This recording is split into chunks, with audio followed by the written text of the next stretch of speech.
Assalamu alaikum wa rahmatullahi wa barakatuhu. Troisième parole, page 17 jusqu'à la page 22. أعوذ بالله من الشيطان الرجيم بسم الله الرحمن الرحيم يا أيها الناس اعبدوا. Si tu veux comprendre combien l'adoration est un grand commerce, ainsi qu'un bonheur, combien le péché et la débauche sont grandes pertes et catastrophes, regarde et écoute cette parabole. Une fois, deux soldats reçoivent l'ordre d'aller vers une ville lointaine. Ils vont ensemble jusqu'à ce que le chemin se divise en deux. Un homme se trouve là. Il leur dit : bien que ce chemin de droite ne porte aucun préjudice, les 9/10 des voyageurs qui l'empruntent trouvent un grand avantage et confort. Quant au chemin de gauche, bien qu'il n'apporte pas d'avantage, les 9/10 de ces voyageurs subissent un préjudice. Aussi, les deux chemins sont-ils les mêmes du point de vue de la longueur et de la brièveté? La seule différence est que le voyageur du chemin de gauche, étant sans organisation, sans gouvernement, y va sans sac et sans armes. Il voit un calme apparent, une tranquillité trompeuse. Quant au voyageur du chemin de droite, qui est sous l'ordre militaire, il est obligé de porter un havresac de 5 kilos, plein d'extraits nutritifs et une parfaite arme officielle de 2,5 kg qui dissuadera et vaincra tout ennemi. Après que ces deux soldats-là ont écouté la parole de cet homme connaisseur, le soldat heureux va à droite. Il porte sur son dos le poids de 5 kilos, mais son cœur et son âme se sauvent des milliers de kilos de sollicitations et de peur. Quant à l'autre soldat, malheureux, il abandonne le service militaire. Il ne veut pas se soumettre à l'ordre. Il va à gauche. Son corps est sauvé du poids de 2,5 kg, mais son cœur, sous des milliers de sollicitudes, et son esprit, sous les pleurs illimités, sont écrasés.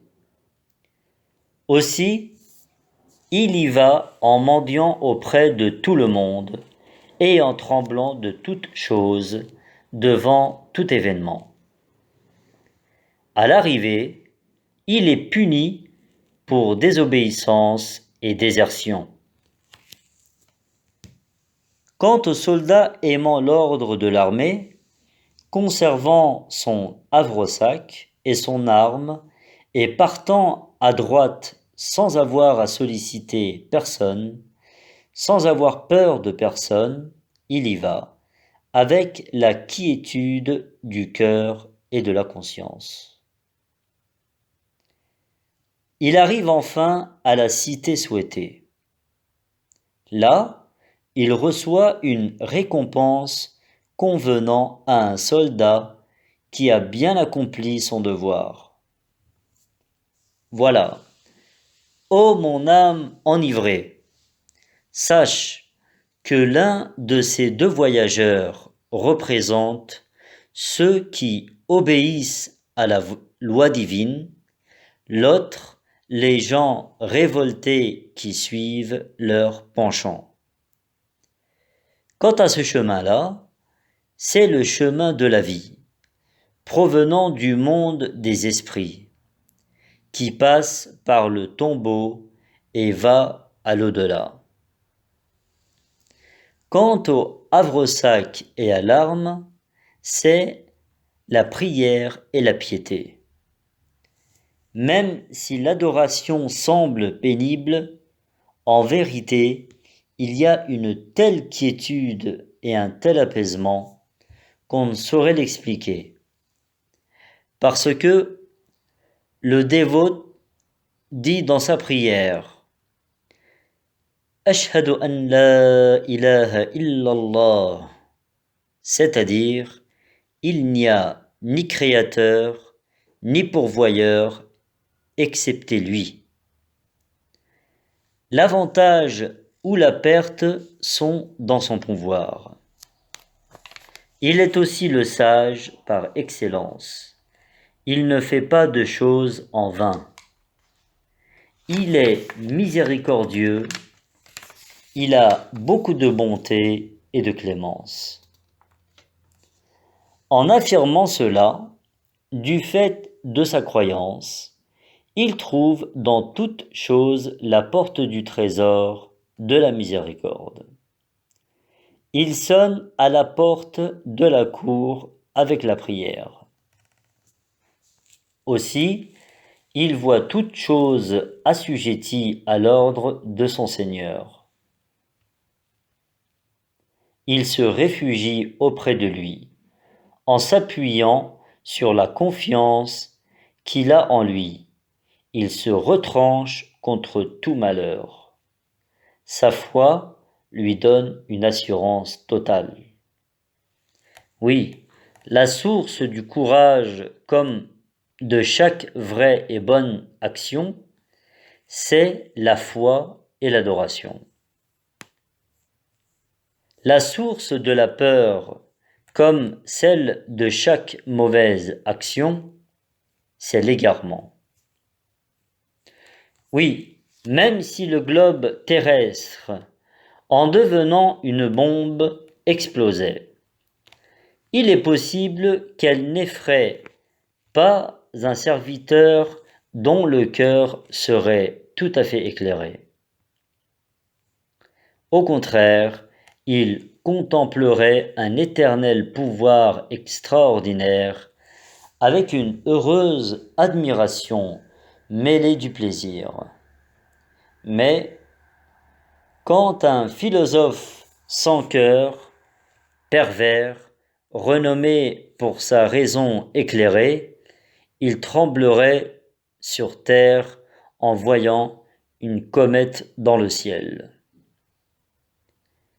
Cet astre vagabond ne va-t-il pas se heurter à notre terre, dit-il. Il tombe dans des illusions. Entre parenthèses, une fois, l'Amérique trembla à cause d'un tel astre et beaucoup de gens quittèrent pendant la nuit leur domicile. Fin de la parenthèse. Oui, bien que l'homme ait besoin d'innombrables choses, il n'a aucun capital. De plus, bien qu'il soit exposé à d'innombrables malheurs, il n'a aucune chose en son pouvoir. On dirait que les limites de son capital et de son pouvoir vont jusqu'à la portée de sa main. Mais quant à ses vœux et ses désirs, ses soucis et ses malheurs, ils sont illimités. Sa vue, son imagination vont jusqu'à l'infini. Si on n'a pas totalement perdu la clairvoyance, on verra, on comprendra combien l'adoration, la confiance, l'unicité divine et la résignation en lui sont un grand bénéfice, un bonheur et un bienfait immense pour l'esprit humain, si impuissant et faible, si pauvre et besogneux. On sait que le chemin sans danger est préférable au chemin nuisible, même si la probabilité du risque n'est qu'1 sur 10. Or, dans le chemin de l'adoration, qui est notre sujet, bien qu'il soit sans risque, il y a un trésor de bonheur éternel avec 9 possibilités sur 10. Quant au chemin des péchés et de la débauche, bien qu'il soit désavantageux, même de l'aveu du pécheur, il est bien établi par le témoignage d'innombrables experts et observateurs, et il est bien certifié par l'information des gens de plaisir et de découverte spirituelle. Au degré de consensus et d'information connu de tous avec certitude qu'il a le malheur éternel avec 9 chances sur 10. Enfin, le bonheur de ce monde terrestre, comme celui de l'au-delà, est dans l'adoration et la servitude à Allah. Alors, nous devons toujours dire ceci. Alhamdulillahi ala al-ta'ati wal-tawfiq, et remercier d'être soumis à lui. Al-Fatiha.